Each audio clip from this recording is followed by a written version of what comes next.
ಹಲೋಮ್ಮ, ಹೇಗಿದ್ದೀರಾ? ಸೊ ಇವರಿಗೆ ಆ್ಯಕ್ಚುಲಿ ಮಂಡಿ ನೋವಿತ್ತು.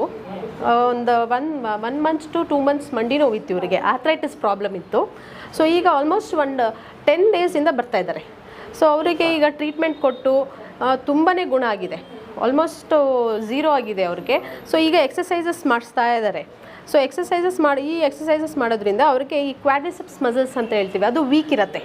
ಸೊ ಅದು ಸ್ಟ್ರೆಂಥನ್ ಮಾಡೋಕ್ಕೆ ಈ ಎಕ್ಸಸೈಸಸ್ ಕೊಡ್ತೀವಿ ನಾವು. ಇದು ಆಸ್ಟಿಯೋಆರ್ಥ್ರೈಟಿಸ್ ಪೇಷಂಟ್ಸು, ಈಗ ACL ರಿಕನ್ಸ್ಟ್ರಕ್ಷನ್ ಅಂತ ಹೇಳ್ತೀವಿ, ಈಗ ಸರ್ಜರಿ ಆಗಿರೋ ಪೇಷಂಟ್ಸು, ಈಗ ಜಸ್ಟ್ ಜಾಯಿಂಟ್ ಸ್ಪ್ರೈನು, ಮಸಲ್ ಸ್ಪ್ರೈನ್ ಆಗಿರುತ್ತೆ. ಸೊ ಅಂಥ ಪೇಷಂಟ್ಸ್ಗೆಲ್ಲ ನಾವು ಈ ಎಕ್ಸಸೈಸಸ್ ಕೊಡ್ತೀವಿ, ಬೇಸಿಕಲಿ ಮಸಲ್ ಸ್ಟ್ರೆಂತ್ ಮಾಡೋಕ್ಕೆ. ಸೊ ಇವರಿಗೆ ಮಂಡಿ ನೋವು ಒಂದು 3 ಮಂತ್ಸಿಂದ ಇದೆ. ಆಸ್ಟಿಯೋಆರ್ಥ್ರೈಟಿಸ್ ಪ್ರಾಬ್ಲಮ್ 3 ಮಂತ್ಸಿಂದ ಇದೆ. ಸೊ ಅವ್ರು ಈಗ ಒಂದು 10 ಡೇಸಿಂದ ಅವರು ಟ್ರೀಟ್ಮೆಂಟ್ ತೊಗೊಳ್ತಾ ಇದ್ದಾರೆ.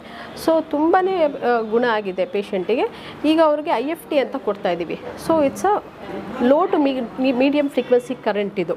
ಸೊ ಇದೇನಾಗುತ್ತೆ ಅಂದರೆ ಇದು ಕೊಡೋದ್ರಿಂದ ಪೇಷಂಟ್ಸ್ಗೆ ತುಂಬ ಬೆನಿಫಿಟ್ಸ್ ಇದೆ. ಪೇಯ್ನ್ ರೆಡ್ಯೂಸ್ ಆಗುತ್ತೆ, ಬ್ಲಡ್ ಸರ್ಕ್ಯುಲೇಷನ್ ಇಂಪ್ರೂವ್ ಆಗುತ್ತೆ, ಮತ್ತು ಇನ್ಫ್ಲಮೇಷನ್ ಕಡಿಮೆ ಆಗುತ್ತೆ. ಸೊ ಇದರಿಂದ ತುಂಬಾ ಪೇಷಂಟ್ಸ್ಗೆ ಬೆನಿಫಿಟ್ಸ್ ಇದೆ. ನಾವಿಲ್ಲಿ ಅಡ್ವಾನ್ಸ್ಡ್ ಮೊಡ್ಯಾಲಿಟೀಸ್ ಯೂಸ್ ಮಾಡ್ತಾ ಇದ್ದೀವಿ. It's USA FDA approved machine ಇದು.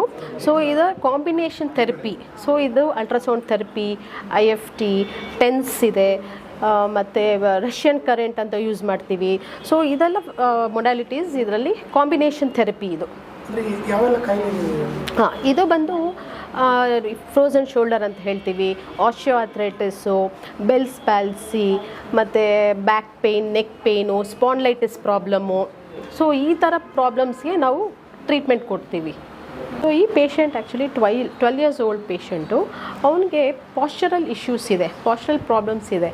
ಸೊ ಕೆಲವು ಪಾಶ್ಚರಲ್ ಪ್ರಾಬ್ಲಮ್ಸು ಈ ಸ್ಟೂಡೆಂಟ್ಸಲ್ಲಿ ಈಗ ಫಾರ್ವರ್ಡ್ ನೆಕ್ ಪಾಶ್ಚರ್ ಆಗಿರಲಿ, ಯಾಕಂದರೆ ಅವ್ರು ತುಂಬ ಹೊತ್ತು ಕೂತ್ಕೊಂಡಿರ್ತಾರೆ, ಹೆವಿ ಬ್ಯಾಗ್ಸ್ ಹಾಕ್ಕೊಂಡು ಅವರು ಹೋಗ್ತಾರೆ.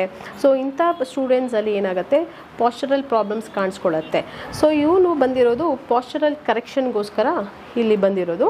ಸೊ ನಾವೇನು ಮಾಡ್ತೀವಿ ಅಂದರೆ ಅವನಿಗೆ ಅಲೈನ್ಮೆಂಟ್ ಮಾಡ್ತೀವಿ, ಪಾಶ್ಚರಲ್ ಅಲೈನ್ಮೆಂಟ್ ಮಾಡ್ತೀವಿ. ಸೊ ಬೇಸಿಕಲಿ ನಾವೇನು ಮಾಡ್ತೀವಿ, ಅವನಿಗೆ ಸೊ ಈ ಥರ ನಾವು ಒಂದು ಫೋಮ್ ರೋಲರ್ ಕೊಟ್ಟು ಮಧ್ಯೆ ಹೀಗೆ ಪ್ಲೇಸ್ ಮಾಡಿ ಅವ್ರಿಗೆ ಹೀಗೆ ಮಲಗಿಸ್ತೀವಿ. ಸೊ ಇದು ಮಾಡೋದ್ರಿಂದ ಅವ್ರಿಗೆ ಅವ್ರ ಪಾಶ್ಚರ್, ಅವರ ಪಾಶ್ಚರ್ ಕರೆಕ್ಟ್ ಆಗುತ್ತೆ. ಸೊ ಇದು ಡಿಪೆಂಡ್ ಆಗುತ್ತೆ, ಸಿವಿಯಾರಿಟಿ ಮೇಲೆ ಡಿಪೆಂಡ್ ಆಗುತ್ತೆ. ಸೊ ಈಗ 3 ಮಂತ್ಸ್ ಆಗಿರ್ಬೋದು, 6 ಮಂತ್ಸು ಆಗುತ್ತೆ, ಕೆಲವ್ರಿಗೆ 1 ಇಯರೂ ಆಗುತ್ತೆ. ಸೊ ಅದು ರೆಗ್ಯುಲರಾಗಿ ಅವರು ಥೆರಪಿ, ರಿಹ್ಯಾಬಿಲಿಟೇಷನ್ ತೊಗೋಬೇಕು.